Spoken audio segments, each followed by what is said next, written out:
Hello and welcome back here to the Bitsler Cup. We are on the last day, the last series here, Brightside. It is Lava versus Infamous, the fight for first place. How are you doing? I'm doing fantastic. I totally didn't just wake up. I'm ready to cast some Dota. Well, this is going to be a very exciting series here. Both of these teams here, they have the exact same score. Can they finally get the win over each other and secure themselves as first place? Let's head straight into the draft here. The Spirit Breaker is left through, but it will be the first pick, Queen of Pain here. Ooh, Monkey King. So nothing too out of unconventional here, but an early puck pick. What do you make of this? Puck's become the de facto safe pick into Queen of Pain. Mm-hmm. It's really great against her in the mid game because you can always coil her, and it lanes pretty solidly into the Queen of Pain as well. So if this were to be a Queen of Pain mid, the puck would match up very nicely against it. Of course, we don't know where the Queen of Pain's going. It's not guaranteed going mid. Yeah. So and that's why Infamous first overall pick it, because it very well could be safe lane. It dabbles in the off lane as well. Yeah. Especially now that they also they burn out the Legion commander, so a little bit more protection for the Queen of Pain. So they want to ensure that she has at least somewhat of a game. The Disruptor pick, you're a big Disruptor fan. Is that just for the puck? Yeah, it seems like it. Disruptor's interesting in the puck because obviously the Static Storm is a straight up 1-to-1 counter to what puck wants to do. Mm-hmm. But it's really hard to reliably glimpse a hero like Puck because you can dodge the glimpse with phase shift. So it kind of has a bit of back and forth. But if you catch him in the static, he's dead. Mm-hmm. So there will always be that factor for Infamous, and that makes it very easy for them to play. Now, I mentioned the Spirit Breaker. It is completely untouched by either side. Are we not liking the Space Cow anymore? I don't know. I honestly am not sure. Seems like both teams have just prioritized other things first. Mm-hmm. Infamous wanted the Queen. Lava Best PC wanted their Monkey King Puck. So I'm not too sure. Maybe we'll see it later on in the draft here, but I think Spirit Breaker really dislikes playing against Puck, and it probably doesn't love playing versus Queen of Pain if it is going to be a safe lane Queen of Pain. So maybe both teams have recognized some early draft counters. Mm-hmm. And we haven't really talked about the Monkey King here yet. What about that? That's going to be a position for Monkey King most likely, given how early it was picked. Yeah, more than likely. Monkey King 4 is just this jack of all trades, solid 4 right now. It feels like he's like a great vision provider. He can initiate fights. He has solid team fight. He has wave clear. Like, he's decent at everything, and then you can build him to fill whatever niche you might need to fill in your draft. So he can do damage. He can do utility stuff. Yeah. So he does a lot of a lot of things in the game. Mm-hmm. I like the bans here from Lava Best PC. They're banning out the Earth Spirit. Michael is very, very good on that here. They're also banning out the Snapfire, which we have seen for Infamous. They played a lot of off-lane Snapfire. Sacred really likes that hero. And it looked really good. Like he's going like some magic burst build with Blink, Yule's Shard, and just eliminates heroes. It's really tough to play a hero like Puck on Lava Best PC too if you're playing into that chain stun combination, right? Mm-hmm. So you just take it out, and it could be a 4-5 still for them, depending on what Infamous wants to do here with their Disruptor. They're gonna take out Faceless Void Ban. Faceless Void Ban is interesting because you look at Lava Best PC's heroes and you're like, well, they're not the greatest damage dump for Chrono. Mm-hmm. Yeah, they like they have an orb and a boundless strike. It really is a little bit big lacking. stuff. But might just be like just to protect the Queen of Pain a little bit more. Like if you get chronoed, if you get chronoed, if you survive the chrono, you get dream coiled. Like you're just dead. I really like the Legion band though. It protects their disruptor pick pretty much 1-to-1. So they're pretty much enabling whoever's playing this disruptor to have a good game. Ooh, Chikiro. Now, I know some analysts really dislike Chikiro and feel like that hero doesn't offer anything that another hero doesn't offer better. Where are you there?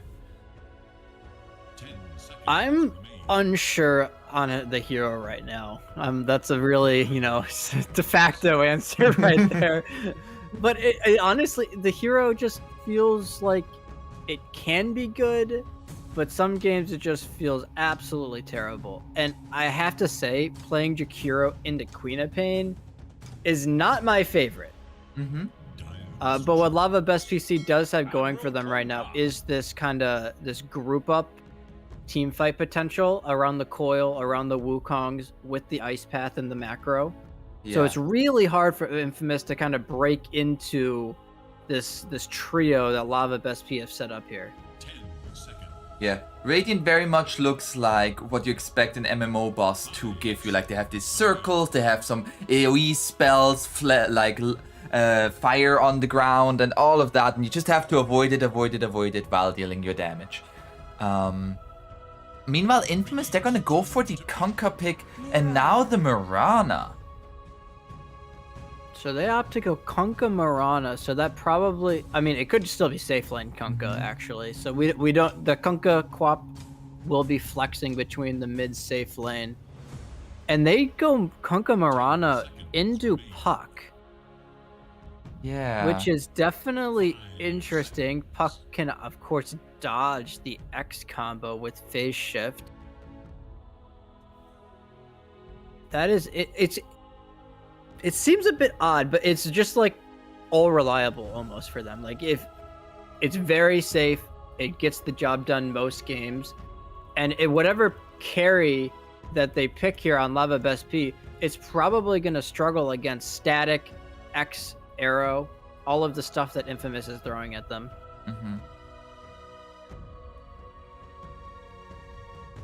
Looking at carries, so we don't know where the offlane is for Infamous. Yeah. So they've done a nice job of hiding what their offlane's going to pick. So Lava Best PC probably has to show their offlane here.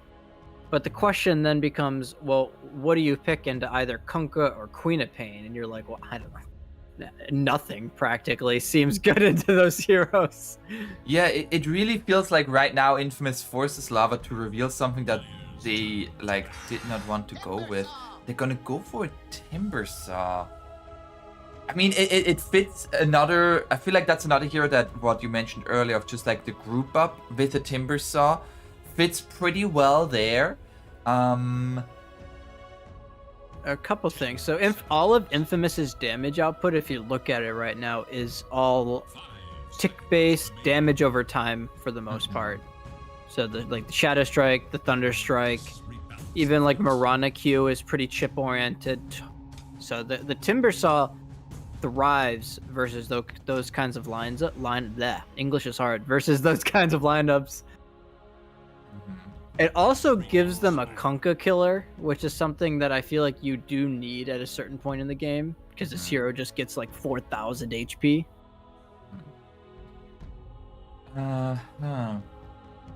So now Infamous, I feel like they need a carry hero that just brings in some burst, like something like maybe a Sven, maybe a Wraith King even, like the Wraith King crit seems really nice. But I feel like Wraith King is just gonna get kited around here. The problem is I think Infamous almost guaranteed needs their offlane. Unless they're running Kunkka offlane, I guess. Then maybe not, but... like Kunkka offlane, like X-Mark into Arrow, that's not too bad. Still weird, but... you're not wrong, but Kunkka is just a better hero from the other positions right now. Yeah, that's all. And Lava Best PC obviously is thinking they need an offlaner on Infamous as well. They've been at the Bloodseeker here. 5 seconds. And what else? I mean, OD is still in the pool Dire's turn to pick. for whatever that's worth. And they do already have the Mirana combination with it if they wanted to go that route. That seems like a pretty good pick, but does it offer the net? I feel like if you go for an OD, Infamous might struggle with dealing the damage. 10 seconds. I don't think so at all. I mean, first off, you have an OD, so the hero just kind of vomits out damage. True, Queen of yeah. Pain and Kunkka are also just two of the strongest mid-game damage dealers, but they're going to go for TA. So you were right. It's probably offlane Kunkka here for Infamous, and then it's going to be safe lane TA. 10 Yeah, I seconds. feel like the most confident I am in saying it is that it is a safe lane TA. 5 seconds. But I mean, in theory, it could also be mid TA, safe lane Kunkka, and off lane Quap.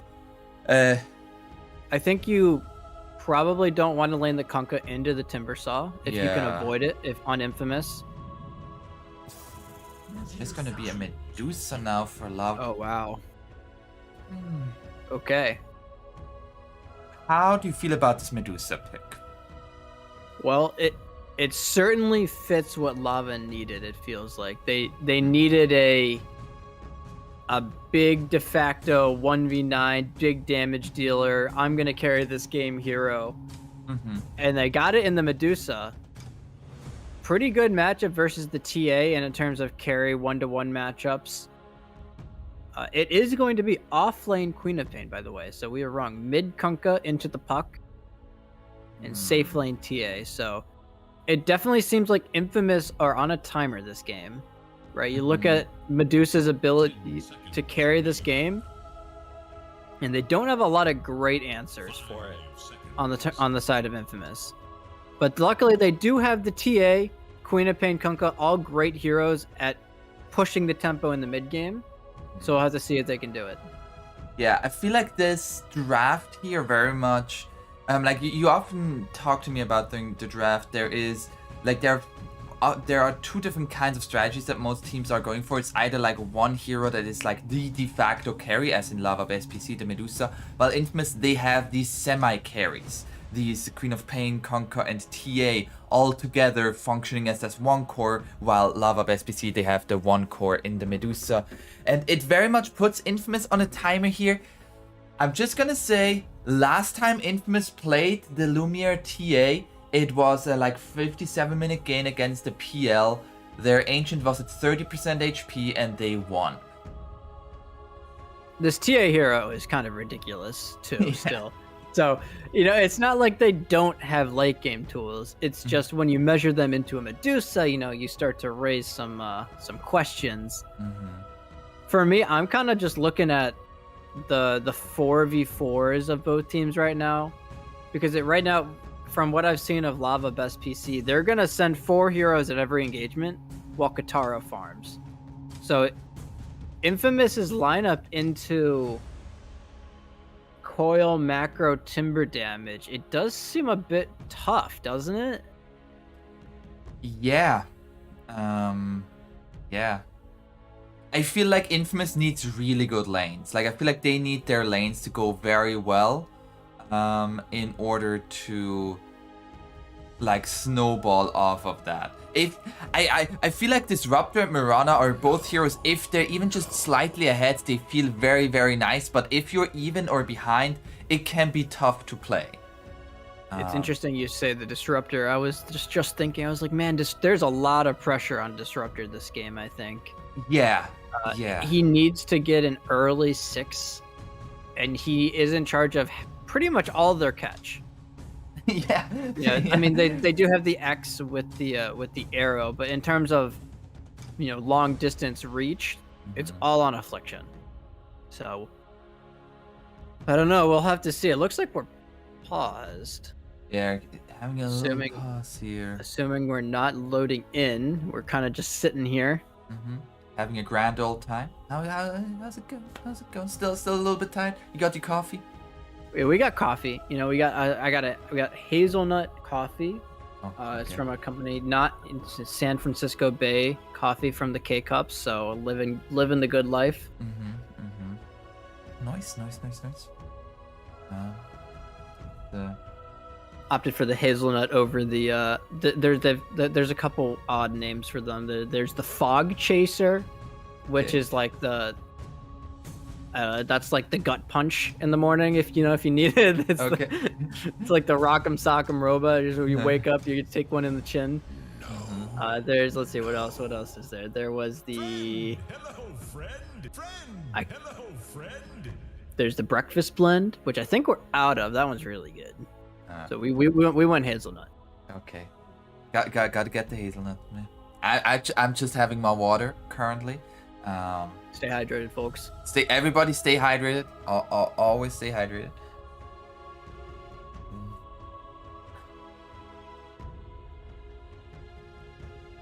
I'm like, shut it. Okay, there we go. So, I'm disappointed, I have to say. There is no.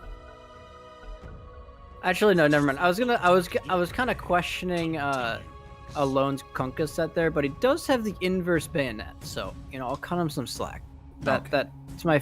Of all the Kunkka weapons, there's like 2 to 3 that are acceptable to use. That one's in there. Okay, that are acceptable to use, not even that are like cool to use, but that are acceptable. If you use anything else, you're not a Kunkka player if you use anything else. It's very hit or miss.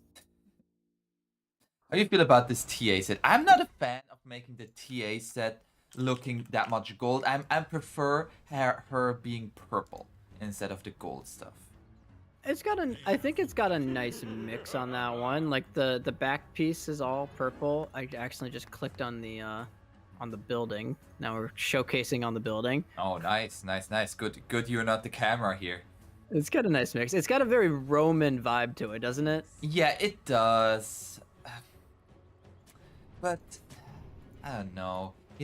Like for me, Templar Assassin is like that flowery assassin. She kills you with how beautiful she is and everything. And that Roman assassin just is too much warrior-like. Okay. Maybe we'll hit him in the DMs next game. Be in betwone. Okay, so okay. We're gonna let Lumiere know. Hey, that was just Yeah. not okay. We're gonna let Alone know however that he's great. He has a great set. Love the back piece of the Conquer, by the way. I do want to point out Lumiere's starting items while we're talking about the TA, by the way. Triple Iron Branch with a band of Elven Skin. Who needs regen? So this is no Quelling Blade. it's interesting. So he'll probably go Refraction level 1 for the early damage. So you don't necessarily need the Quelling Blade. And he's pretty much just bum rushing the treads, which is really interesting. Your support is gonna give you all the regen you need in theory. So he's just bullying his poor 5 into buying more regen for him. Oh, I swear, core Oh, players. this is okay. So, Oh, it's gonna be the mid Timber Saw. but it's Frank that's playing it. So Frank Yeah. is normally their 3 player. So Yeah. he's playing it, and they've put Leo style on the safe lane puck to lane against the Queen of Pain. Now they So have the Medusa versus the TA. They do, but they do have the Jakiro versus TA, which is honestly maybe more important because that refraction is pretty much useless in this lane. Yeah, which is why he now went for the Psy Blades over the Refraction. So very interesting there. Interesting lane swap. What is their, like, apart from having better lanes, what is their precise goal with that? Like, who they want to enable with these lanes? Well, I think for Lava, I think they're kind of checking all the boxes in terms of that. They've given Puck a favorable matchup in a strict, like, in a lane matchup versus Queen of Pain that should be Puck favored, especially in a side lane. Timber, in theory, is very good against the Kunkka, and the Medusa should free farm top. So they're kind of enabling all of their cores by getting this particular lane set up. Yeah, and the Lumiere Refraction is quite literally a useless skill right now as he puts him up. Katyu immediately goes for the dual breath on it, and it is down already. Okay, he's gonna threaten the pull. Not gonna get it. Affliction, nicely done there. I'm always curious to see how this Kunkka Timber lane winds up going, because I've always heard that like it's obviously a strength melee versus Timber, so it should be good for Timber. But I've also heard that Kunkka just doesn't care about this matchup, so very interested to see how it winds up turning out here.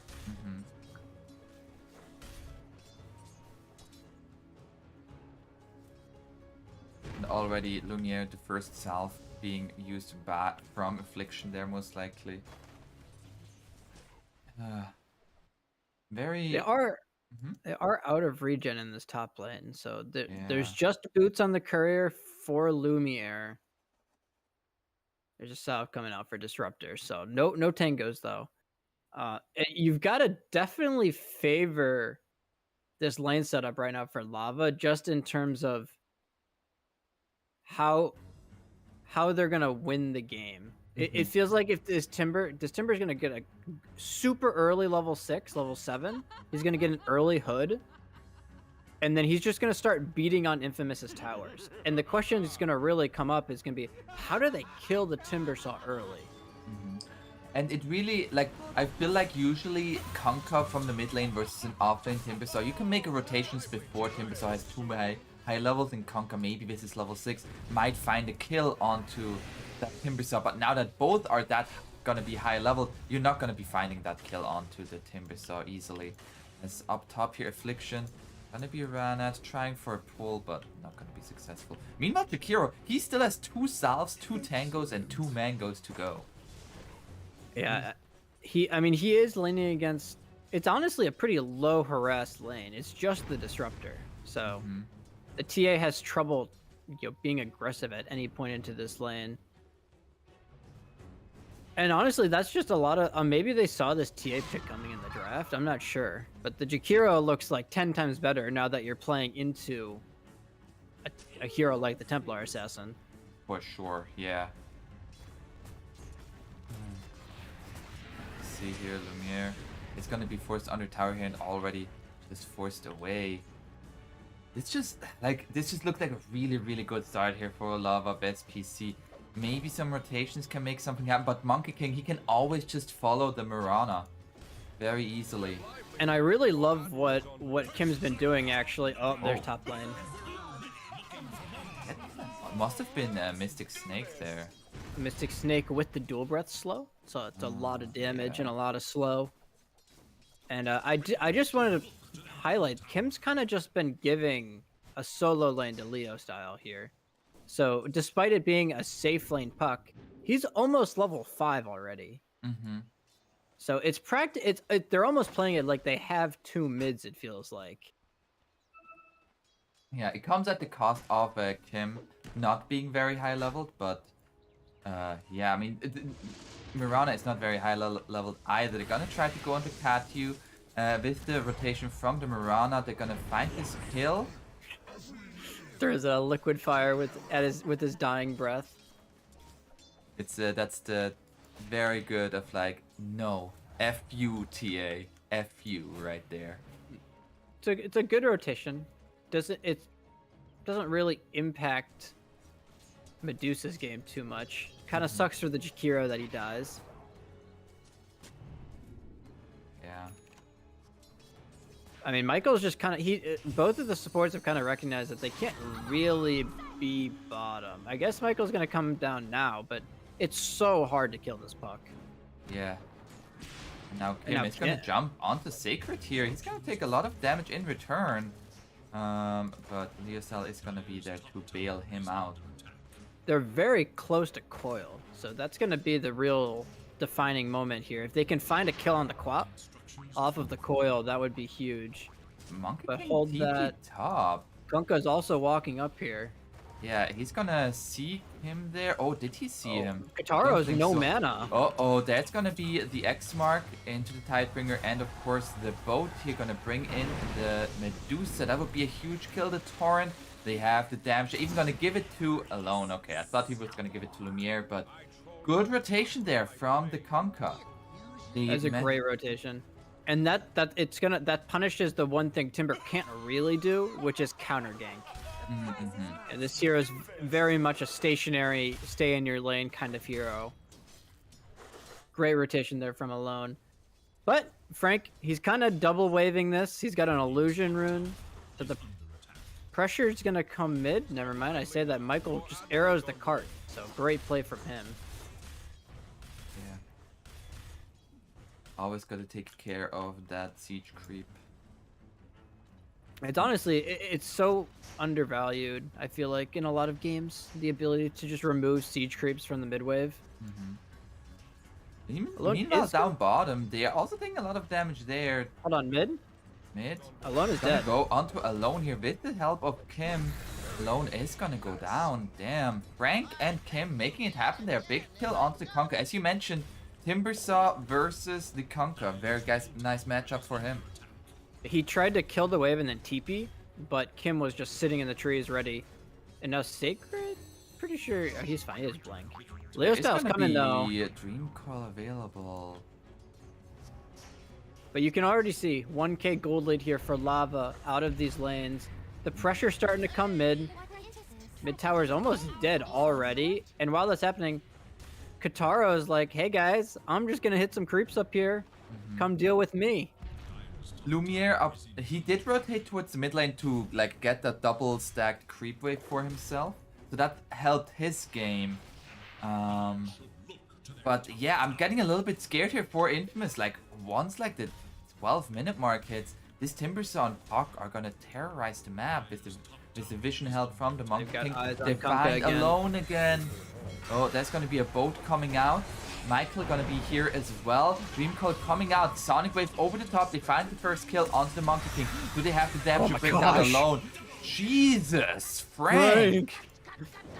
They might find Leo Style in return, as he is getting low here, but is gonna be able to survive. Oh man, that was brutal. Frank just cut him down in one set of spells, it seemed like. Yeah. And we thought there might be a little low on damage on Lava, but the Timbersaw at level 8 now, he dishes out all the damage that might be needed at this point. And it's just you're not used to seeing Kunkas in this position, especially given the current meta. Yeah. You're normally used to Kunkas being ahead, playing from ahead, being super farmed. And now Alone, he is like, he is very poor. Have you looked how poor Sacred is though? No, I have not. He is. Oh my gosh, where does? I just didn't realize how much of a stomp Leo Style put on down there. Actually, just straight up CS, I guess. Yeah, and like Leo Style is now higher level than this Conker. This, I mean, yeah, Lumiere is kind of keeping up, but I mean, it's not good when your position 3 is the exact same as your position 4. They have an ancient stack here. That's nice for Alone. But he has only an urn. He is so poor on this Conker. Yeah, and he has to go Vessel because they don't really have great Timber answers this game. So he's going to be forced into Vessel, but that means no BKB, no early like Sand or anything. And they're actually going to...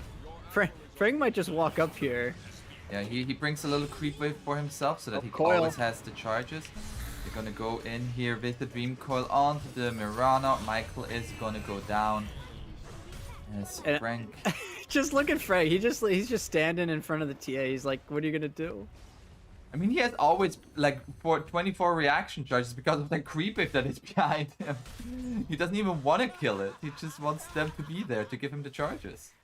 It's also, while we're watching, Taro is top net worth now on the Medusa. So, as if it wasn't scary. Yeah. We are starting to see like the immediate pressure of the Timber. So it's for Infamous. Do they have a solution? Can they kill the Timbersaw once or twice? And then can they deal with the Medusa later? You know, it doesn't seem super likely. They're gonna go on to the TA here. Oh, they got the puck. Maybe? What? Kotaro found Sacred. Meanwhile, they find the kill onto Leosal, but Kotaro finds the solo kill onto the Queen of Pain? I mean, he still had the DD running, so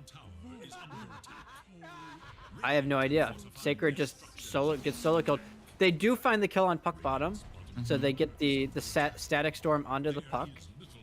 Yeah, you mentioned the pressure on Affliction with that static storm. So check number 1, they got the puck. Yeah, absolutely. They need to every time they have static, it feels like they need to get a kill on the puck or maybe on the timber saw, but it seems like Cathu here. Oh, he doesn't have static storm anyways. Lumiere is dying. Is he dying to this? 100 HP. Meanwhile, this matchup versus Jakiro is really sad until you get level 20. When you get that meld dispels, then you literally don't care about Jakiro. But until then, the dots are extremely annoying to play against. Oh, Kim is gonna be dead here. So Infamous, they're finding some kills here. The Conquer plus Mirana, plus Queen of Pain, and they had Affliction there for some time. They're finding some kills there. They're not really finding the kill onto Frank though. Yeah, Static Storm again.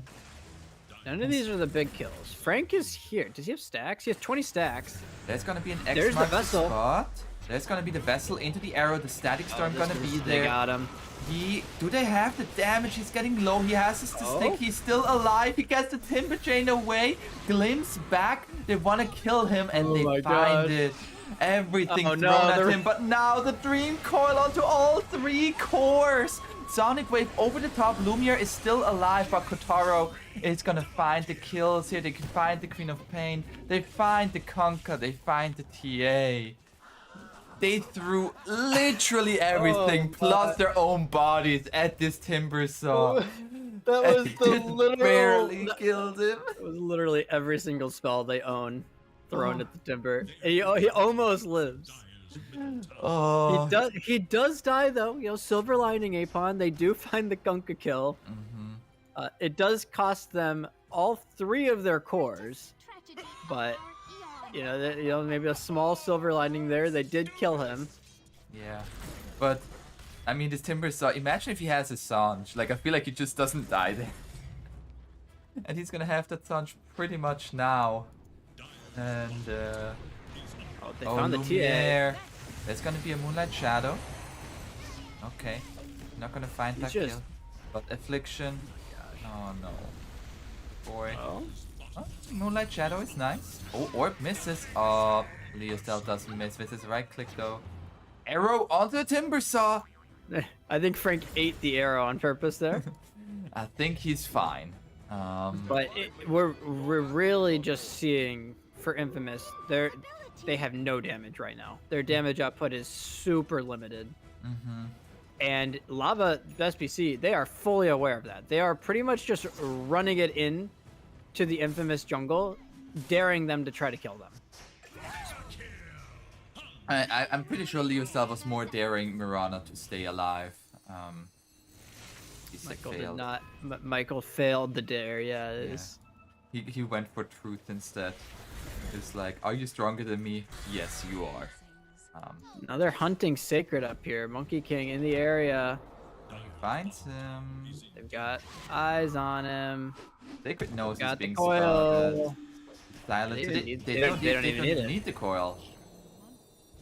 Sacred is level 10. This puck is level 13. You would not think that this was a side lane puck. Yeah, this was a side lane puck. For everybody watching, Leo Style did go in the safe lane this game. Oh, they're trying to go onto the Medusa. Okay. This is impossible. They got the Spirit Vessel, the boat. He's at half health. Oh, the Ice Path! The Ice Path gonna be there, and the Stone Gaze. Kotaro now looking to fight back here. The Alone is going to die. Wow. They brought it down to half HP. 20%. It was pretty close. Cat, you hit a 3-man ice path though to save the Medusa there. And Guitarro tips his support. The good core player recognizes it. That was, I mean, that was a credit to Infamous. That was very, very close. Just not quite enough in the tank there. Oh, As Leo Style collects another kill onto the disruptor. and gets a refill on the bottle from the position 1 player. Michael, he has no leaps. He has a Moonlight Shadow though. They do have a dust. He did have Moonlight Shadow. Sacred. Pushing out the way. They've not lost any tier 2 yet. That's like, I feel like that's always a little bit, you're very far behind, but have you lost your tier 2s? And so far the answer is no. They're gonna have a Static Storm up in 10 seconds again. I feel like they want to try to go for another kill on this Timber Saw, but he has a Heaven's Halberd now. The problem is now that he has Halberd, so he has the Sange status resistance, and then he has the Halberd for the TA. And TA is probably like 75% of their damage at this point. Yeah, and I feel He's like got the the other Deso, Dragonlance. 15% is Static Storm, and then 10% the all others. So it's just great itemization from Frank. Like he's kind of perfectly realized how they he does. found Monkey King there. Nicely done. Cat you? Okay, Nice but path. Frank Upload is is approaching the. Oh no, alone.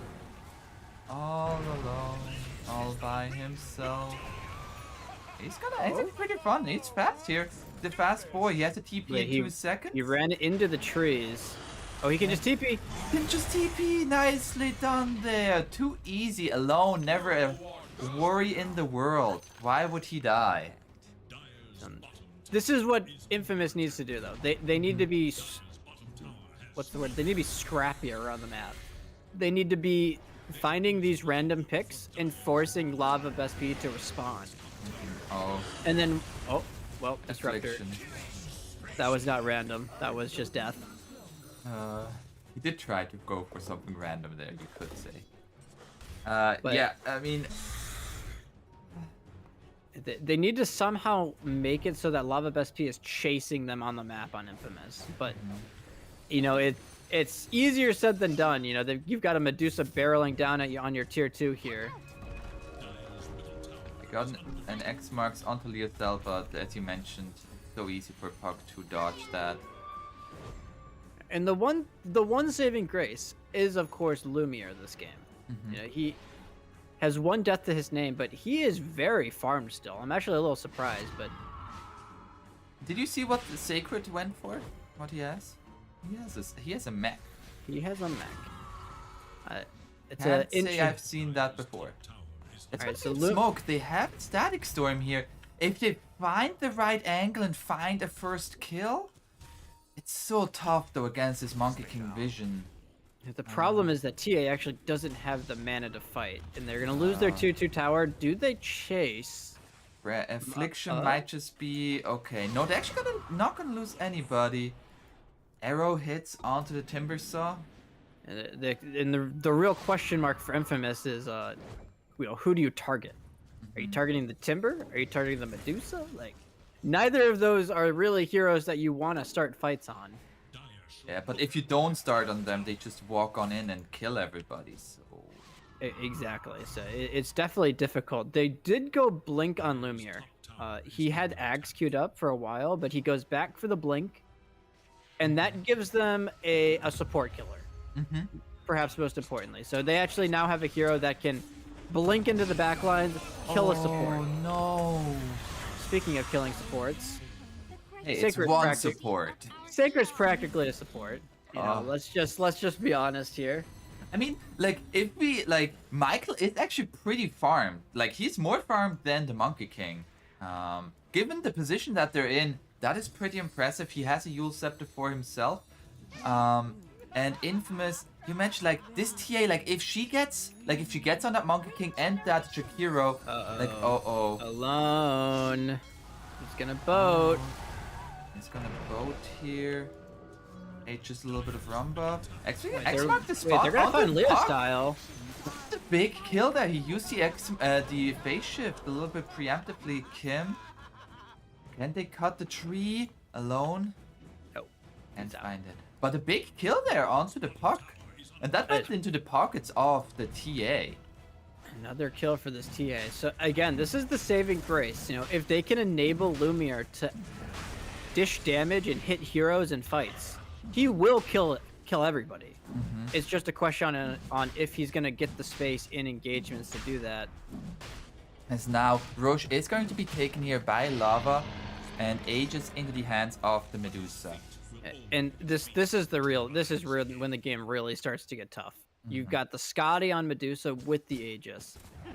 So and the Scotty is so scary this game in particular because it's a 1-to-1 counter to what TA wants to do. You talk about the movement speed slow on TA. He just can't move if he's afflicted by that debuff. So Lumiere, he has to be so careful with how he takes these fights now. Meanwhile, they are a little bit split up here. Dire, I mean, it's so hard to engage on Frank. He's so tanky. He is so tanky. We now have a shard on the Queen of Pain, so the silence can help against the Timber Saw. Like just keeping him silenced, he can Timber Chain away, as well as just a little bit more damage.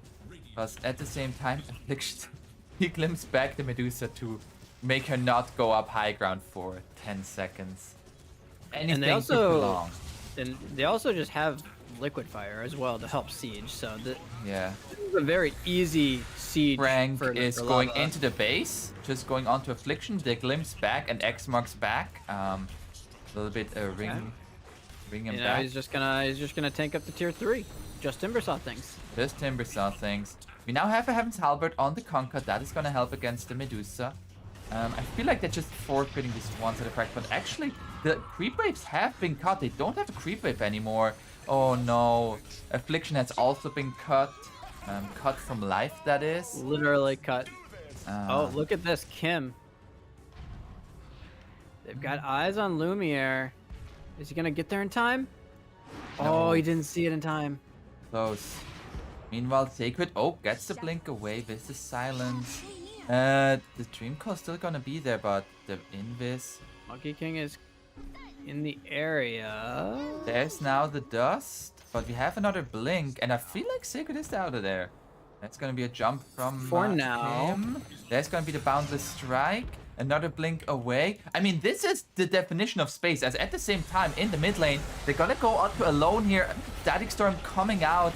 Alone is just dead. Yeah, the space that was created for the Conquer to die there. Lumiere finds a kill onto the Lumiere. Chikira. Oh, he got the blink out. He got the blink out. He has level 20 now, so melt the spells now. You said now he can actually play a 1-for-1 trade as Sacred was able to get out. What on earth was just happened? It was like a... What's the Benny Hills music queued up, chasing Sacred there? Yeah.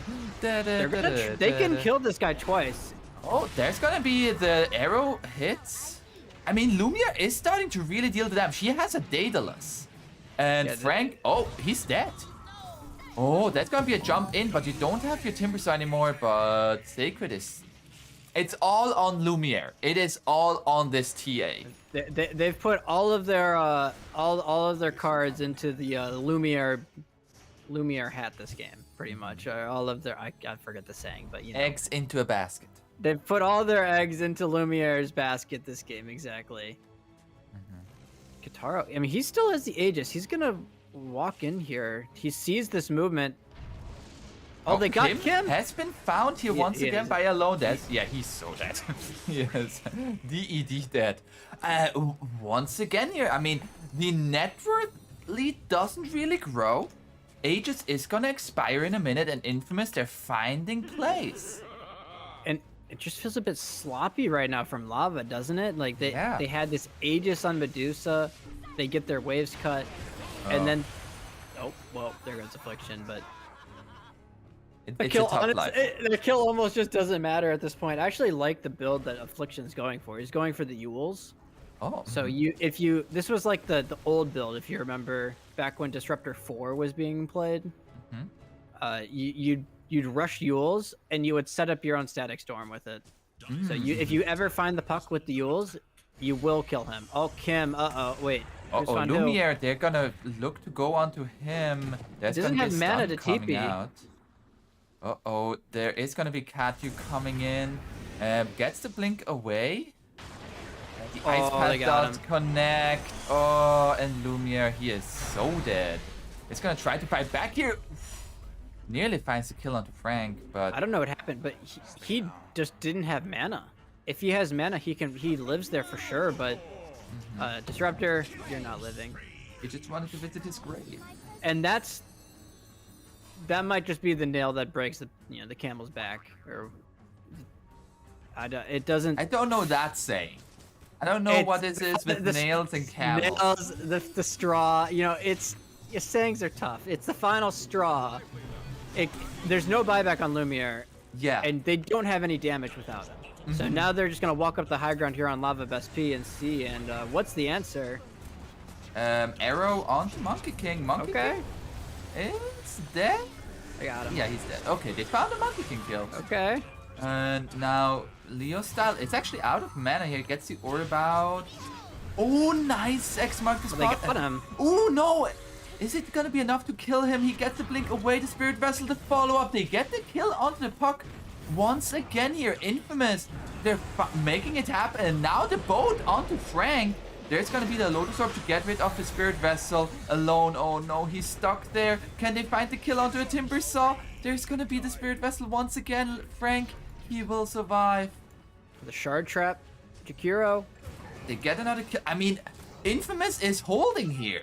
I mean, Lumiere is alive again. They somehow held on Infamous. And they still have not lost a single Rax. I think Leo Style must have thought that he was invincible there, just didn't respect. Kataro is completely alone what here. What is Kotaro doing? I mean, okay. I can see why he's doing it. Sacred nearly dies. He stands his ground. That's the final raid boss, right? They found a couple cute kills here on Infamous, right? But until they prove they can kill Kataro. Yeah. But, I mean, like, this prolonging. Like, Timbersaw is not a hero that particularly scales that well. That second death means quite a bit for him.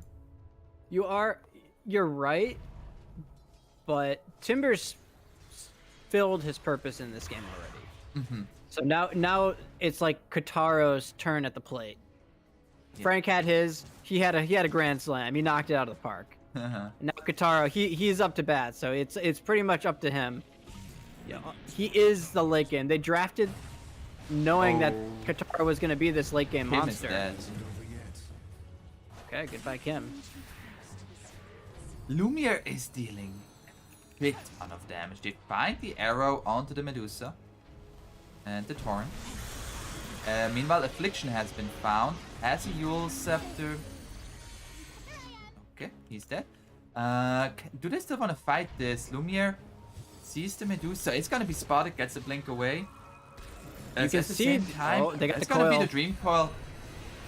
E-Blade. He has an E-Blade actually, and now the boat coming through. They find the kill onto Sacred. Lumiere comes on back. Stone Gate's gonna be used by Kotaro, and Infamous are gonna back off.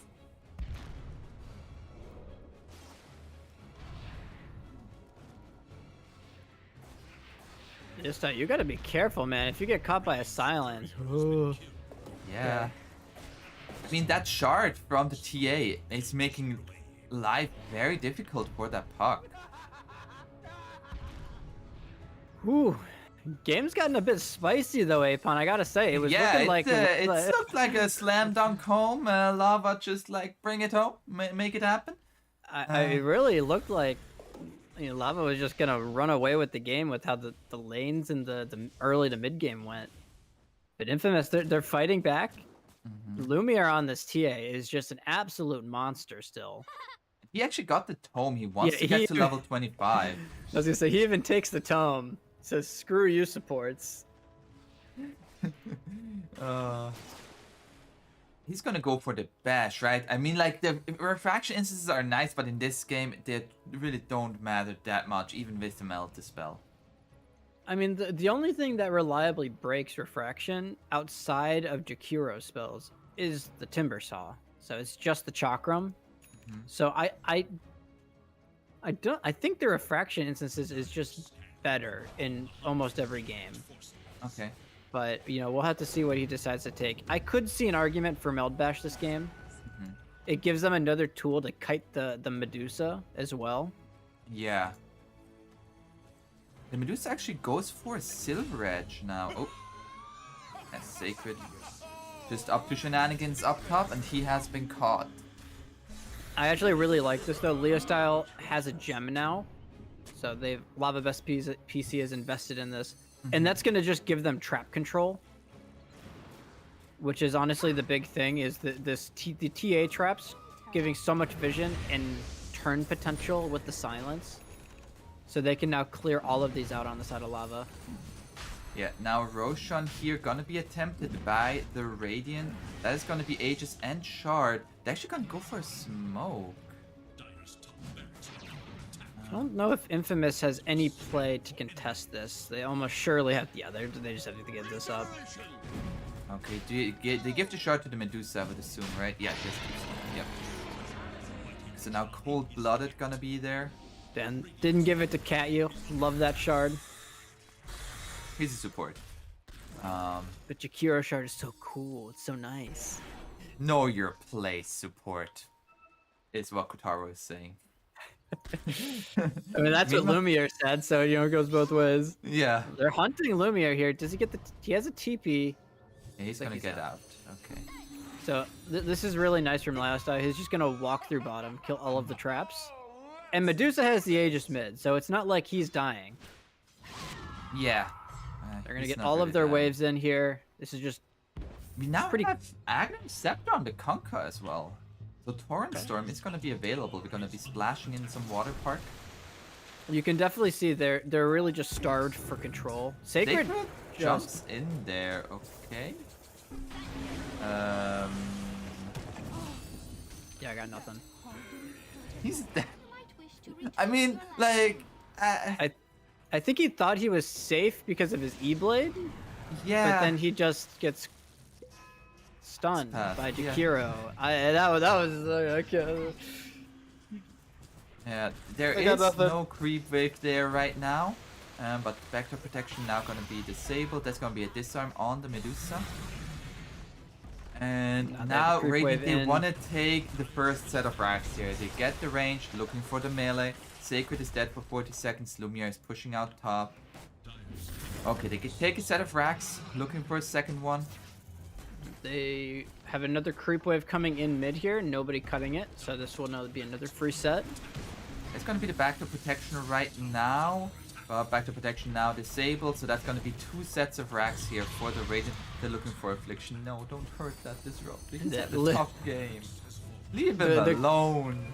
The call on Lava was definitely just take the buildings this time. You know, Yeah. Last time they were a little split, disoriented, it felt like. We have when a TD and level 25 on the TA.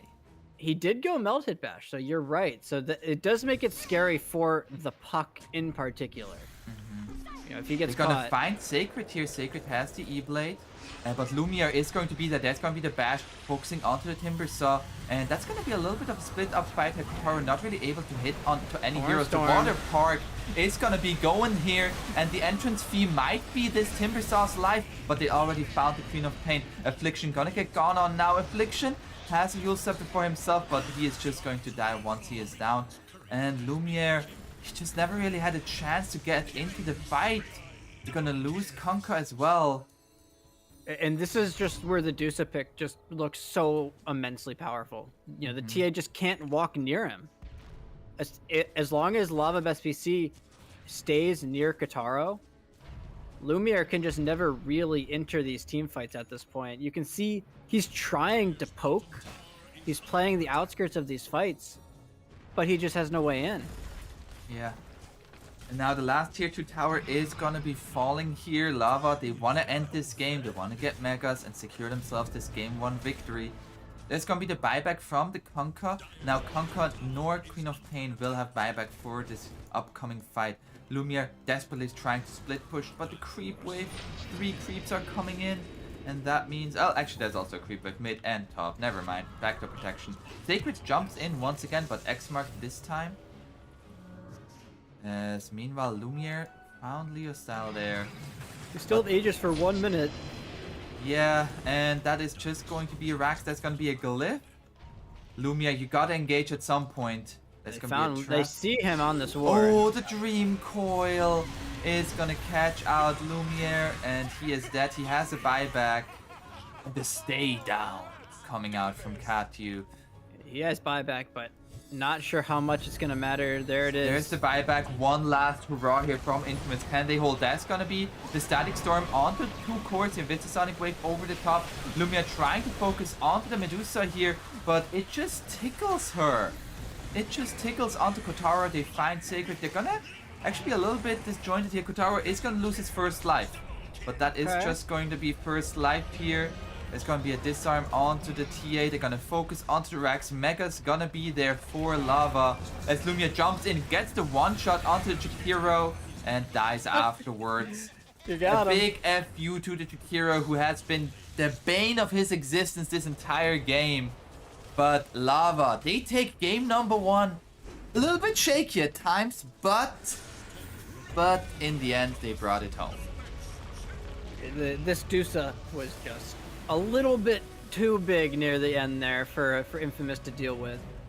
And that timer we talked about, you know, in the draft, Infamous, they just fell behind out of their lanes and didn't seem to really have the resources to deal with this Timbersaw, to deal with the Medusa. The decision to put Frank mid on the Timbersaw this game seemed absolutely genius from Lava Best PC. I mean, there was no answers for the Timbersaw this game. And then eventually they killed the Timbersaw, right? But then the Medusa was just a monster at that point. Absolutely. Yeah, and with that, that's game number 1. Lava looking good there. It did feel like if Infamous have like just a slightly better laning stage, they're gonna... Like, the fact that they held on that long, I thought was very, very well played by them. But we'll see if they can have a better draft in game number 2 and maybe even take the win. We'll see how it's gonna be there after a short break.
Hello and welcome back here to game number 2. Lava, they had superior lanes and they brought it home. A little bit shaky at times, but they won game number 1. I'm aponzeus. With me here is going to be Brightside. What does Infamous need to do in game number 2 to win? I think you said it best there, Apon. It all starts with setting up good lanes, absolutely. I mean, I felt like in game 1, maybe got a bit caught off guard by what Lava Best PC did with their lane setup, and it put them at a significant disadvantage in the game. Yeah.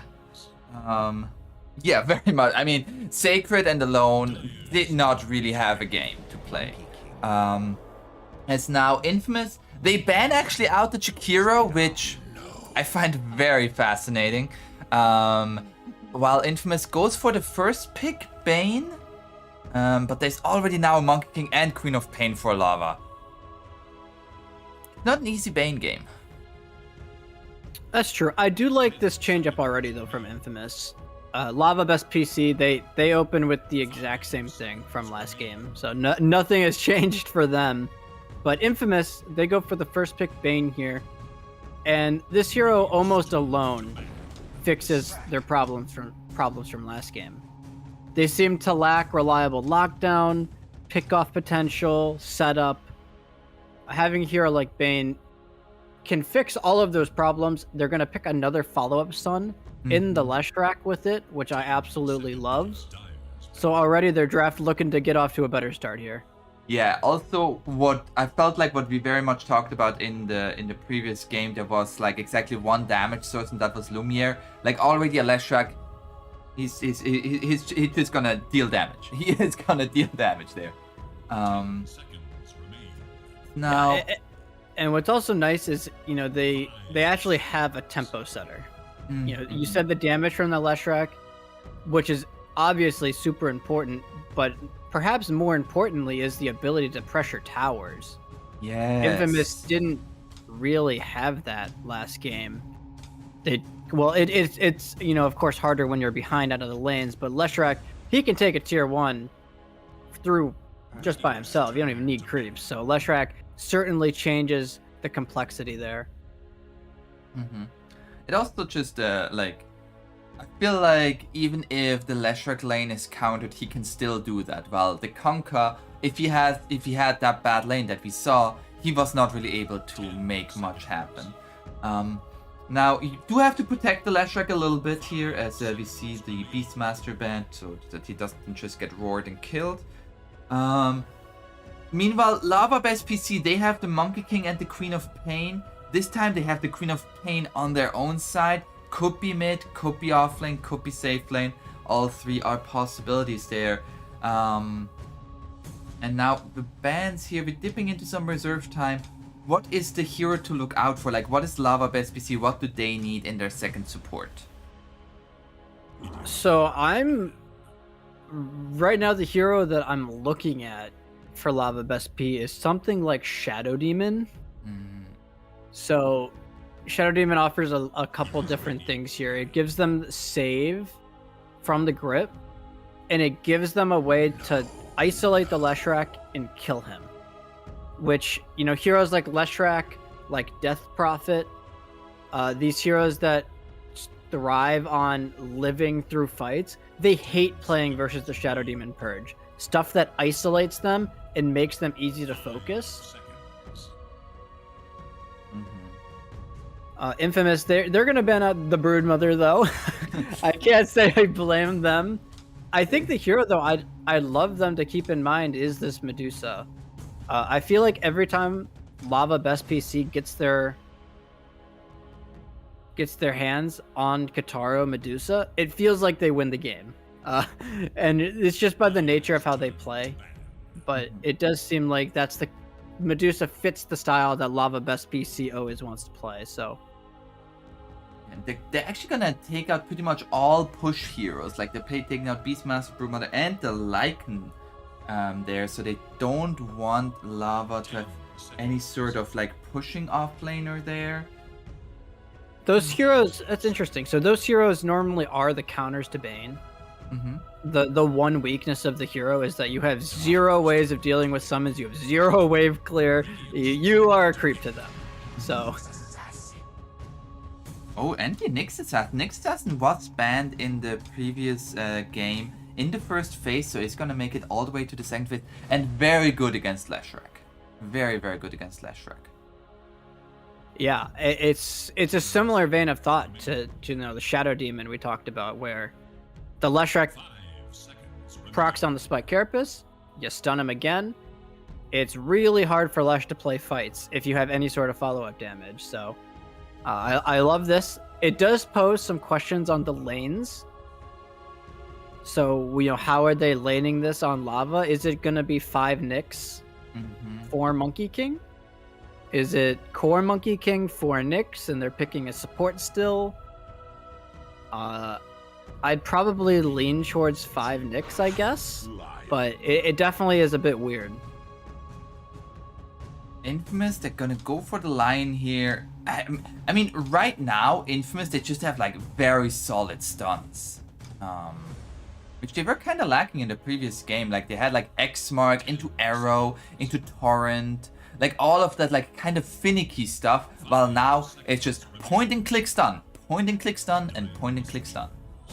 Yeah, and the Lion pick is particularly great. It's obviously good against the Queen of Pain, and it's also like a 1-to-1 counter to the Nyx Assassin. So if you find Nyx and you hex him, there's no counterplay for Nyx.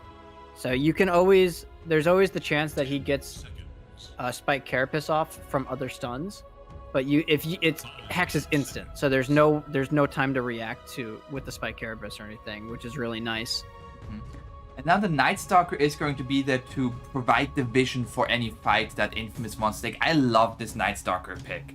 Like I'm really a big fan of what Infamous is bringing here with this draft. Meanwhile, for Lava, what do they need right now? Like we talked about how Infamous, they have a lot of stuns. Lava, they also have some stuns. I mean, Nyx Assassin and Monkey King do not lack in that. But I don't know. I feel like they need a little bit more something that works together. Yeah, I agree with you there, Apon. They need a hero that can lane into Lion Night Stalker and isn't countered by Leshrac. So it's actually really cool what Infamous have done is Night Stalker hates playing against illusion heroes, but you have a Leshrac. So you kind of covered both of your bases there on Infamous. And Lava, they're going to go for the safe pick with the Luna. This is like all reliable. If you don't know what carry to pick, it feels like. It does lane well into the Night Stalker, though. You are talking about a ranged damage dealing carry into a melee hero of the Night Stalker.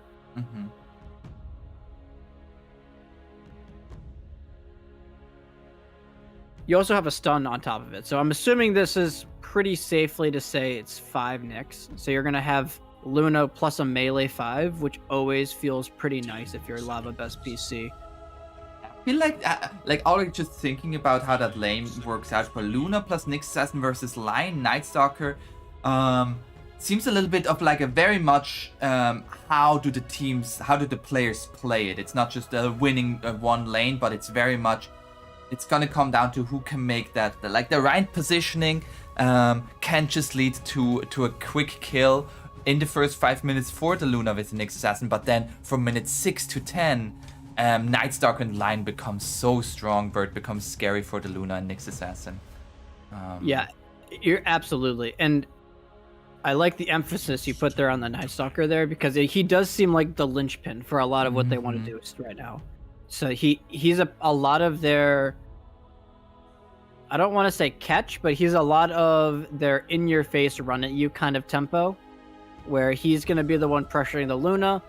If he has a good game, the Leshrac can go to his lane and take the tower at any point and push the Luna out. And that's such a nice advantage to have in the early to mid game.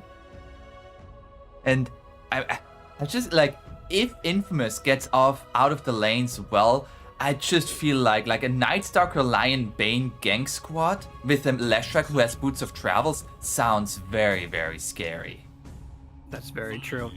Lava Best PC though, right? You can't undervalue their pickoff. Oh You know, yeah. they have the Monkey King scouting with it, with the setup from him, and then you have a Nyx. Mm-hmm. So they have great pickoff potential themselves, especially if this Queen of Pain has a good game.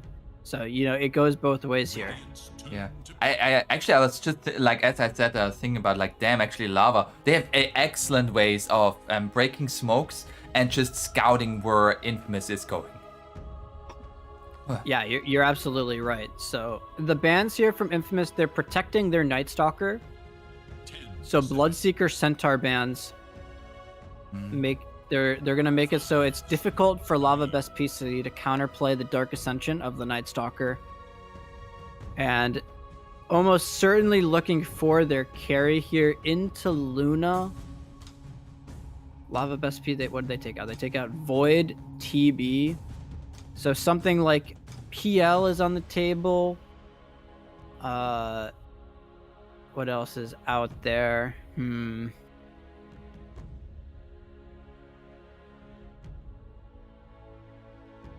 You definitely need a secondary damage dealer is where you lean towards, because you don't want to rely on Lesh to do it for the entire game. So you want something that can kind of be the follow-up with Lesh's damage output, which is why the Faceless Void Band makes a lot of sense there. But And the last pick here for Infamous will be the Gyrocopter. I mean, it's just an SA staple carry hero.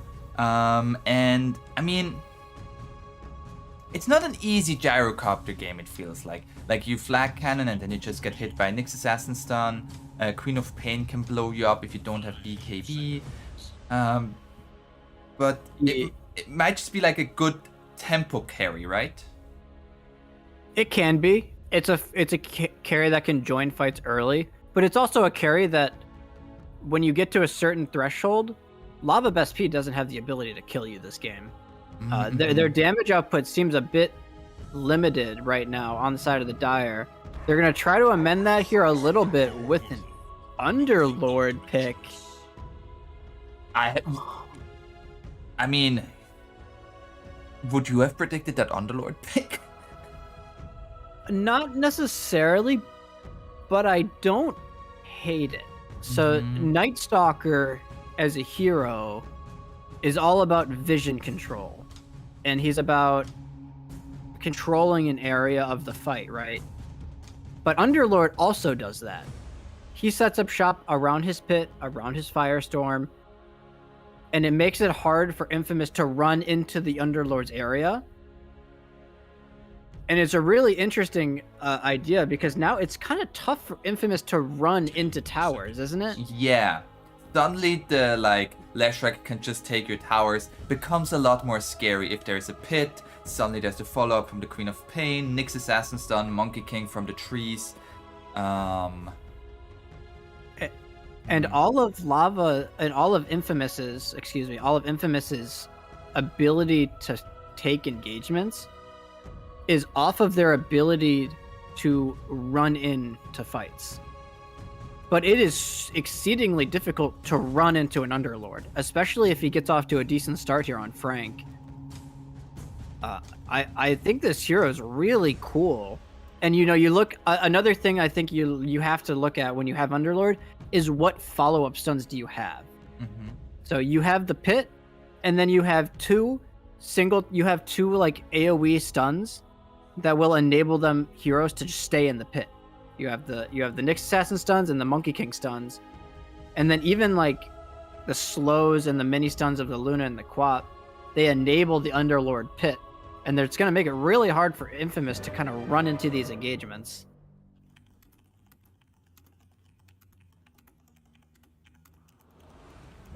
So let's see here.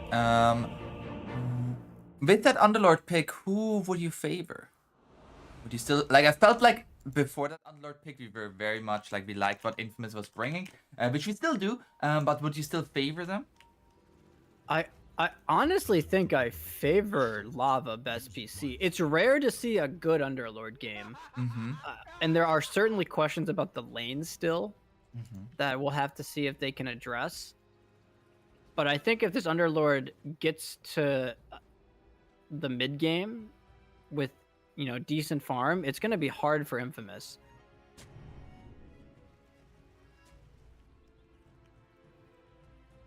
And it is going to be, it is 5 nicks as we thought. Kim playing the Monkey King. Where's he going? He's on a trek. Okay. He's scouting. He's scouting the trees. Scouting the trees, 30 seconds to battle. He might just be looking for couriers. I mean, he has a ward, so most likely he's gonna place a ward at that high ground. But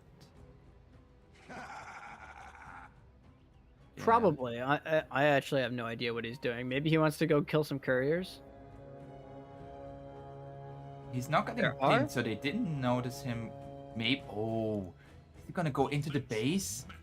Yeah, he's gonna go kill some couriers here, Apon. Ooh. How many can he get?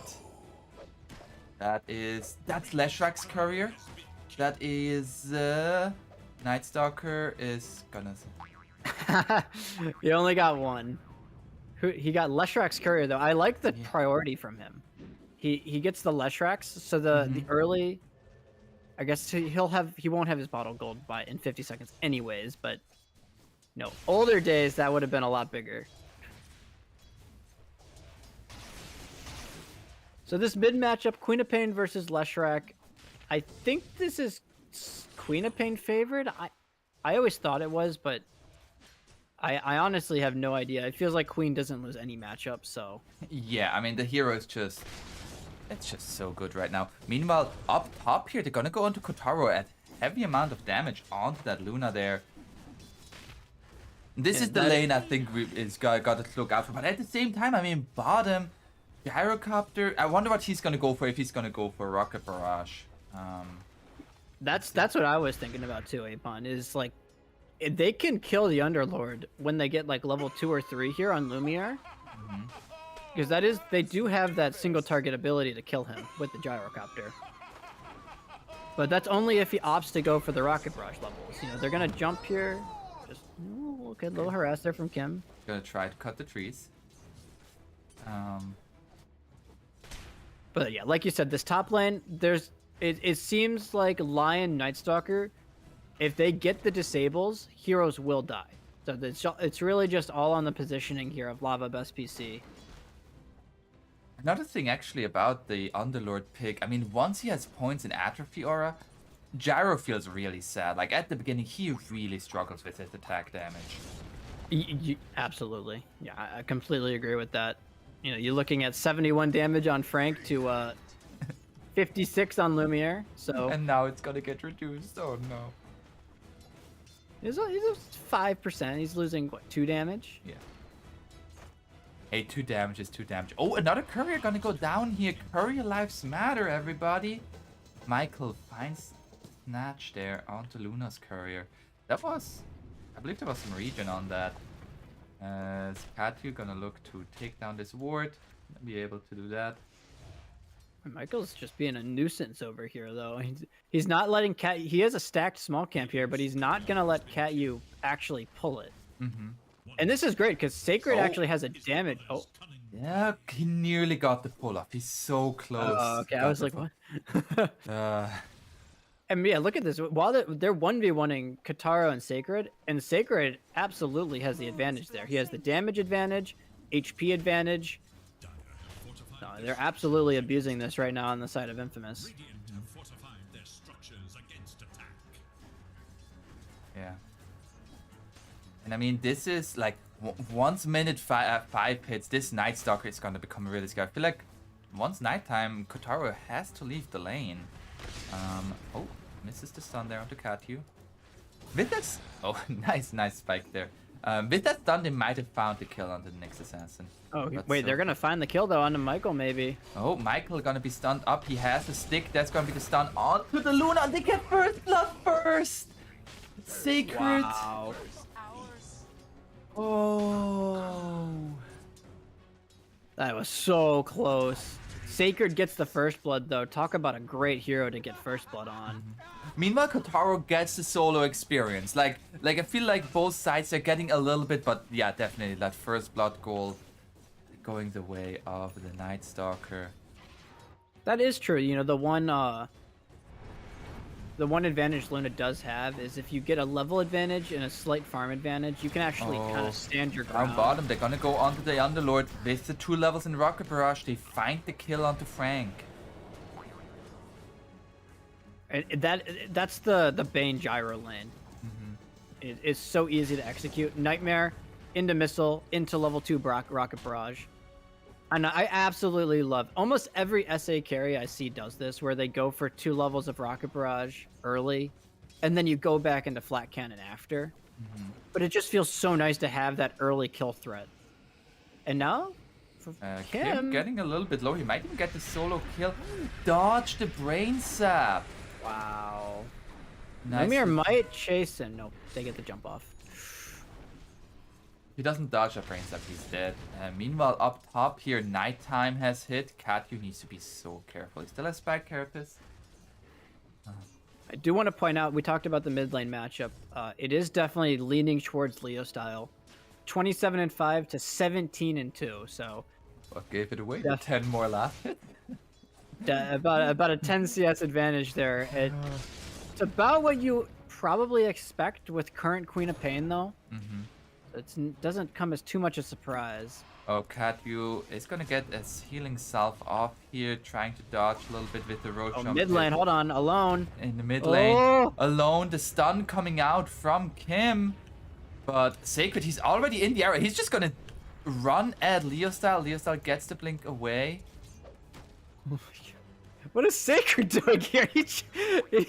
He was chasing Katyu into the Roche pit, and then because alone was getting going on. 6-minute rune.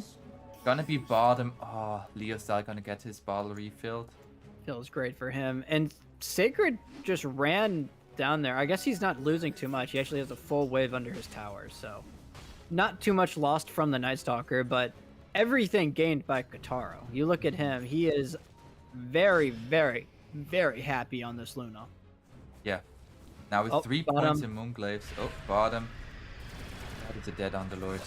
He actually went 3 levels in Rocket Barrage, so they have committed to making sure this Underlord does not have a good start. And I love it. If you get these early kills, Lumiere's game is going to look phenomenal. Yeah, not only that, it's also like Underlord. If he doesn't, like, he's level 4. It's a hero that really needs levels. You need these levels in Firestorm and Atrophy R to actually be tanky, and then plus the like Vanguard or whatever you want to go for. As Affliction finds a courier of the Monkey King actually, with that had the finish Orb of Corrosion. Yeah, of course the one advantage to Underlord is you can always kind of recover on the hero. Yeah. Because you just have innate wave clear. So shutting him down Oh, is mid lane, the follow-up stun. The Hex, they get the kill. They had the first stun from the Leshrac into Michael, into Affliction, and Sacred's actually here again.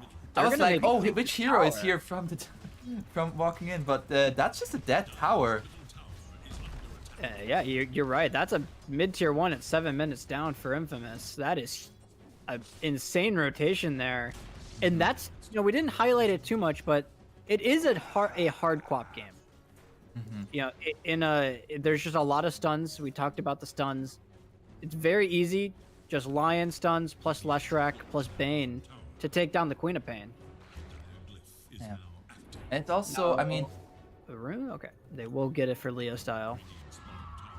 There's also like, I feel like Underlord is a hero that really wants to defend his towers, especially the mid-tier 1. And now that he was like not able to be there yet, since it was that early, the mid tower has already fallen. Affliction is gonna get some levels here, but the rotation from Kim together with Leo style, they're looking for this Bane. I'm pretty sure he's dead. Yeah, he looks fine. He wasn't fine. That's a needed rotation. It's gonna secure this bottom tower for a lot At the same time, though, they are gonna lose top tower for it. So you are still just completely free farming on Kataro. So you do also have to consider that. But despite that, you look at the net worth, Gyrocopter is actually ahead of the Luna. So Lumiere, off of that great laning stage, he is looking well primed to take off this game. And he has a Chrysalis finished. And with 0 points and actually call down. Level 8, not a single point into call down. That's very interesting. That's really interesting. Cat so look at a skill build on the Nyx. Oh. Level 2 mana burn on him. I mean, So look at that. He's really just trying to annoying for alone. Like, it's so good against Leshrac. That is supremely obnoxious. Goes down I so was much I was in talking cooldown. to a couple buddies about some players play Dota not necessarily with like the intention to win Apon, but like they just strive to be as annoying as possible. Do you know what I'm talking about? Like, I know what you're talking about, as they're looking to go look onto at this. Kotaro here. The Dark Ascension, the Hex coming out, and the Split Earth. Everything thrown onto Kotaro, but a nice Sonic Wave there. They will lose the Luna, but cost them the Leostyle. Leshrac in return. Leostyle, he doesn't have Blink. He's gonna die a second time. Okay. Frank has arrived, though. They find the kill onto the Lion, but Sacred, he's still so strong. Affliction gonna be there with the Fiend Script, and Katyu is gonna be going down. He gets a stun onto that is so 2. annoying. You're talking about playing to be as annoying as possible. Underlord players? Frank? He was just standing there. Okay, Alright. so I mean, they got the Quap and the Luna kill. Yeah, that's absolutely worth it for Infamous. They do lose their Leshrac, but Sacred got so much out of that fight. He's now 3rd on net worth, actually, on this Night Stalker.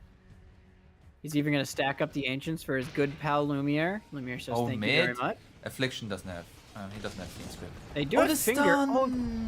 Oh, there's the Eclipse. That's a level 1 Lucent Beam, though. Yeah. Level 1 Lucent Beam Eclipse always looks very funny, as now Sacred just goes The Cat for the is Sam. just dead here. Yeah, he's looking toast. Although if they blink in, they Finger- find Affliction. They find Affliction in return, but Leostyle, he used the blink, and they get the cut down on the tree of the Monkey King. Stun onto the Queen of Pain. Follow-up stun from Michael. You can't miss what is already stunned. It looks so easy, this lineup from Infamous, doesn't it? Yeah. Just it is the advantage. They have so many stuns, but the gyro pick just looks so good because you have that chase potential kind of. You get the rocket on Queen, when it connects, he is dead. He has to be so scared of the chain stun this game. Yeah. And it really is where I feel like Queen of Pain, you're so reliant on levels because you need those higher levels on your blink. A 12-second cooldown is just too much. You can't play with that. Absolutely. So the question's going to become now, so Lava Best PC, they have a little bit of time here. It is daytime, but actually I say that, but Dark Ascension's actually back up. So they do have the ability to fight here on Sacred if they want to. They have an Echo Saber on Sacred. He is really, really strong right now. He's just punching. He's really rich too. He's been involved in all of these kills, 3, 0, and 4 on the Night Stalker. And he's 3rd on net worth. Oh, there's gonna be a As a result.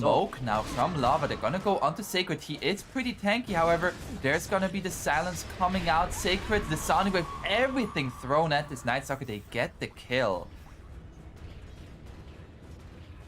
That kill felt very much so needed. Helps Yeah. Leo Styles' game. He's kind of had a rough one.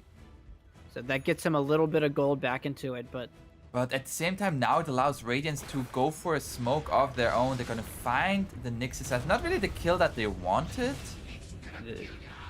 that's actually great positioning from Katyu. That smoke's intended to go into Lava Best PC's triangle. And as a result, they find the Nyx instead of finding the Luna. So you'll definitely take that for Lava. And now Kim, we talked about the scout potential. Yeah. Just gonna scout out the movements here. Leshrac actually went for a first item Blink Dagger. That is interesting. So he's all about just connecting off of stuns this game. if they find the initial stun connection, right? We talked about it. The chain stun is terrifying. And now he finds it. Kim? He's gonna find Sacred here. Sacred gets the Dark Ascension. Oh. But they find the kill onto the Night Stalker again. This time the Eclipse really hitting in with 3 points. That is not a good trade. That's your Night Stalker now. Back deaths there on Sacred. Yeah. And now That was the Dark Ascension used too. That might just be the tier 1 tower here. they have Agnum Scepter now on the Gyrocopter. And everybody else is still alive for the Radiant. It is scary to go at this tower.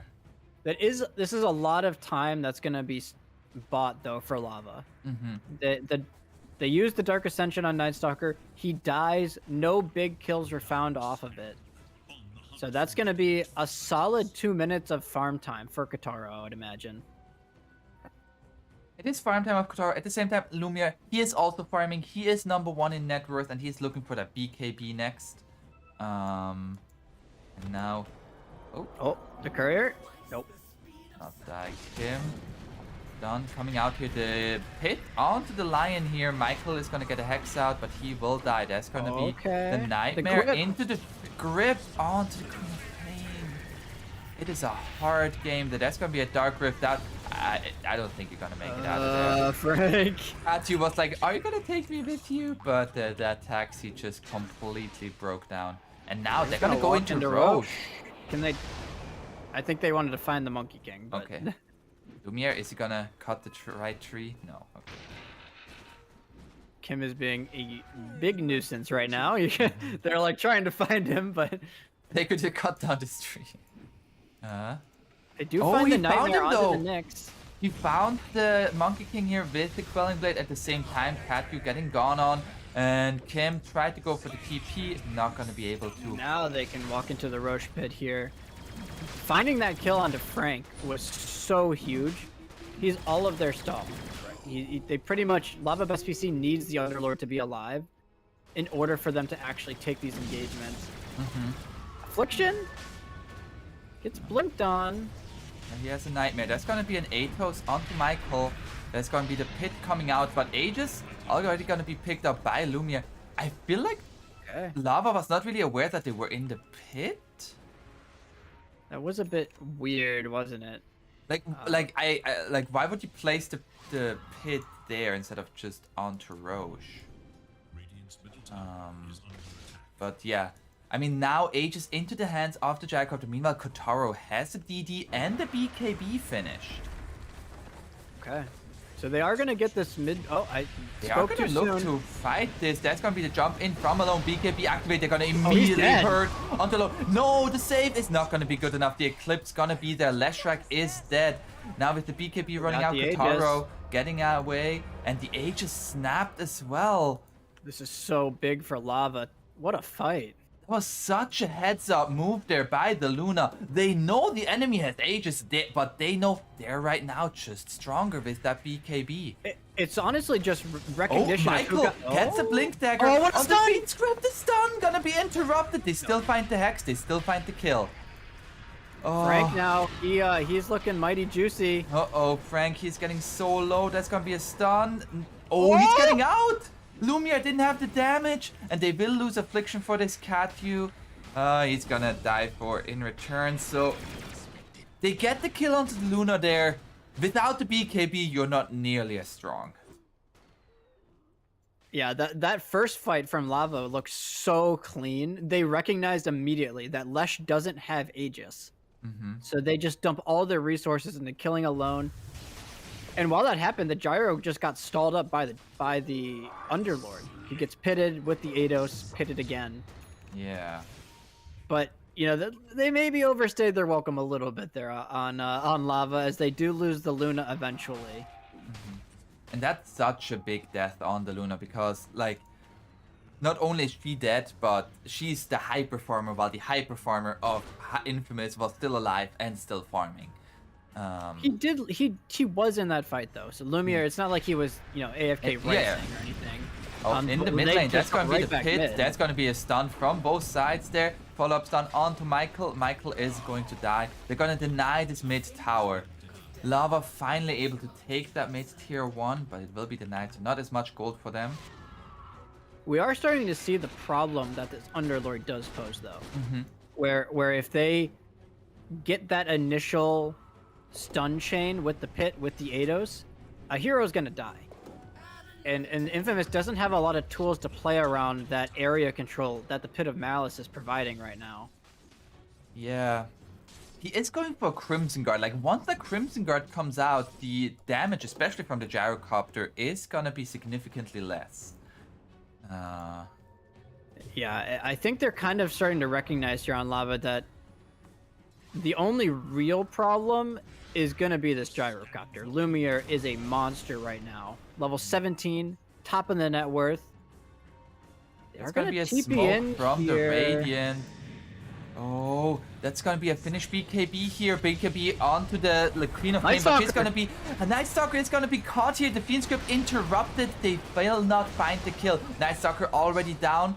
And now Frank, try and get out. Lumiere, he is here with the BKB, looking to go onto Leo style. They did get Leo style out, though. They got Leo style out, but the Luna did die again.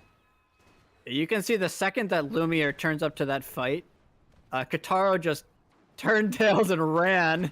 It was like, yeah, I gotta get away from this Gyrocopter. Yeah, he is scary. He even get... What is it with carry players and taking the tome? Now in you're the middle, kind of at the, I don't know, you're at the point where you don't need more levels on your supports. Like level 2 grip doesn't change that much. Yeah, actually I've seen Banes skip level 2 ultimate and just go for more points in Enfeeble. That's interesting. I mean, the Fiend's grip point is pretty. It's not like the greatest, but it does reduce the cooldown of a pretty big ultimate. So, Enfeeble is a very valuable spell, though, especially as you get into mid to late game. The lifesteal or the heal reduction gets pretty insane, up to 60% heal reduction. As well as like once the BKB is over on the Luna, like reducing 60% of her damage. That is a significant amount. That is true. So. Oh, they found the Nyx Assassin. He is deceased. So it's interesting. So Sacred, he had BKB queued up for a while, but he actually goes back for the Blink Dagger, and it's obviously a high risk, high reward kind of thing with the Blink Dagger build pickup this game, because if you blink in and you get pitted, you're dead.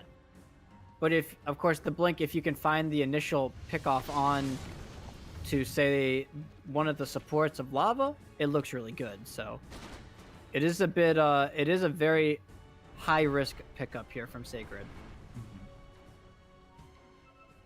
Now, like, given how this current game state is, it feels like they're just trading blows, both sides. But Infamous slightly in favor. Would you say if it continues like that, they're gonna be happy, or is there gonna be a point where you need to find something bigger than just trading relatively even? It's really tough. I feel like both gonna go onto Frank here alone, going in by himself. He has a BKB. He might just chase down Frank here. Yeah, Frank is just dead. Oh, he didn't pop it. Oh no! Oh no, he got stunned! And follow-up stun. That's going to be a Fiend Script onto Leo style. Follow-up stun from Michael Forstaff going to be there. They have the Hex, the Finger. Do they have the damage? The Split Earth. Oh no! Wow. That looked like really bad. Sacred cleaned up the Underlord while that was happening and finds a secondary kill. That's disastrous. Oh, and they're going to find Katyu as well. Wow. I mean, that's just I can't speak anymore. Alone. So getting this BKB, he didn't even pop it in that fight, but it's so hard for Lava to actually chain kills when these BKBs are there, because Pit of Malice is like their main control right now for these fights. But now that there's 2 BKBs online, the Lesh doesn't care. Lumiere doesn't care about it. They just run past it and kill the Underlord inside of their BKBs. We do have it. Smoke coming out here from the Dire. Looking like they might be looking to make an attempt here to get some kills. I do need to be a little careful on Infamous. There's no Dark Ascension, no Finger, no Fiend's Grip, And it's daytime.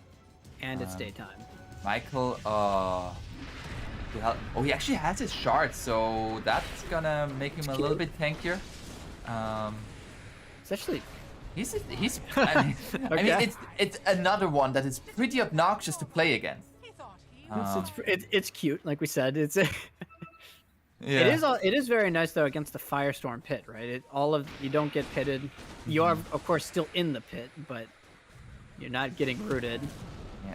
That's gonna be Link's alone. done. Alone? Has his BKB, is gonna run a Katyu here, and now looking to go onto Leotal. There's still a lot of damage from Kataro. Blink forward to Sonic. Wait, Find him. the dodge with the Nightmare is not going to be enough. look But at the now the grip. Fiend's Grip onto the Luna with the finger over the top. You might have gotten alone, but you've lost your whole team for it. That is all 3 cores gonna go down. This Bane is putting in so much work, Apon. He tries to BKB TP out there on Luna, but Fiend's Grip is there on Affliction once again. It seems like every fight, Affliction's getting a full duration Fiend's Grip off on one of these cores. Yeah, it's just like the positioning here from both the supports, like Lion and Bane. I feel like I never see them in the same spot. So that, like, if Monkey King stuns one of them, the other one is free to go and vice versa. Absolutely. And it's getting more and more difficult for Lava to position in these fights as a result. You have to now position against the Fiend's Grip and the Lion disables, but you don't know where they're coming from, and you have this 17,000 net worth gyrocopter just staring you down in the face. Like, there's so many components that Lava has to worry about right now. It's looking very, very difficult. And take a quick look at levels. Michael is level 16 higher than anybody but the Luna on the Dire side. Like, It's just the kill difference really starting to show itself. The kill difference, and of course the outpost differential. yeah. They of course do have double outpost on Infamous. There is now going to be Roche up and Radiant already in it. It is nighttime. They have Dark Ascension. Infamous feels very strong. Gonna take it, but I don't know how Lava can test this Roshan. Lumiere just seems way too massive. They're gonna try. Dark Ascension is available. He also has BKB on Sacred. Oh, that's gonna be the Dark Ascension. Already finding it. Finding the Hex. There's gonna be the Eclipse coming out. Michael Found Michael. could not get the suck off, so couldn't get his BKB. Sonic Wave coming over the top. And Affliction. They got that's the gonna support. Oh, and actually Leostal snatched the Aegis there. He will lose his life for it, They but got he him snatches out. the Aegis. The Uber! Ooh! The Dark Rift there. Tip your Uber driver. Tip him. 5 stars. Where's the 5 stars? More Frank. Has alone. He is going in here. He still has a BKB. Is going to use it. Finds at least a kill onto Kim, and now just gonna go for the TP. That was like best case scenario for Lava. They do lose Kataro again. Yeah. As the Luna goes down. But that was Infamous's window to really put the final nail in the coffin. You know, they Guard get the was Aegis on. also picked up by the Gyrocopter and immediately used. So it's not going to a hero like the Leshrac. Oh, yeah, that's an absolutely good point. You know, that was really looking like Infamous's time to end the game. They get the Aegis on Gyro, and they can pretty much just walk up the high ground with no cares. This does extend the game, so... It does still look very good, though, for Infamous. They killed the Luna once again. These BKBs look so powerful right now. As Cat U, Oh, there's gonna be a sentry. There's gonna be a Okay. stun actually coming out here. Follow-up stun onto Sacred. Okay. And another follow-up stun. He has a BKB. Does have Blink available as Alone well, but jumps in there. He His doesn't have BKB BKB yet. is on cooldown for 5 more seconds. He's taking so much damage. He's just dead. Okay. That is what you have to be so careful on Infamous, right? If you don't have your BKBs, there's no BKB on Sacred. Lumiere is Infamous, here with his BKB. It's gonna get stunned up. Another root. It's gonna get stunned They're again. chain And stunning another him. stun. Okay. That's gonna be the BKB. They find the first There's the kill. grip. There's the grip onto Kotaro. Once again, Affliction in the exact right spot where he needed to be. Affliction has just been an absolute menace on the Bane this game. There's not a lot of words. They used all of their stuns there on Lava to try and control up Lumiere, you saw. And you know, it almost worked, but he does get the BKB Satanic off eventually. But again, Kotaro goes down to the grip. And look at this pickup from Affliction, by the way. Yeah, he's very close to that BKB. Oh, what? I did see them like relatively close together, but oh, the Mind Breaker. Lumiere has a Mind Breaker. Oh, Leostal was not expecting that one. And that's the, I mean, level 25 gyrocopter now. Look at the net worth of him. Oh my gosh. He 23K. is humongous. He has a blink dagger and he's going for the Swifty. Alone finds a solo kill onto Kim up there. Meanwhile, Sacred looking for Katyu. There's gonna be the Echo Saber hit. Michael coming into the vicinity. Does have a gem, so Katyu, there's no escape with the invis. Yeah, and the Dark Ascension gonna be used. Frank, can he get away from this? He seems to be a little bit too far. Do they have the damage to kill Frank? I mean, Michael is coming in here. He's gonna have another Blink Dagger. It's gonna be a Blink forward to Okay. stun. Yeah, they're gonna dive got the him. base here. I mean, that's very big. If the Onlord is not there to defend your base, without Firestorm, this looks significantly easier for Infamous. Yeah, and they're gonna lose at least one set of racks, probably two off the back of this. I mean, 50 seconds on Underlord, no buyback on him.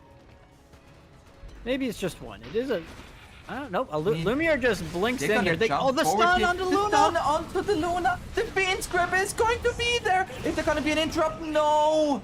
Instant GG call. Wow. Wow. Wow, wow, wow. Lumiere This blinks Bane. I mean, this Gyro Bane lane just set the tone for this entire game. I mean, Lumiere was a monster in terms of his farm levels, and Affliction was a monster with the Fiend's Grip. Every single fight, getting the grip onto the Luna, no cancels available. He is 5'5", 23, involved in 28 kills, the highest in the game.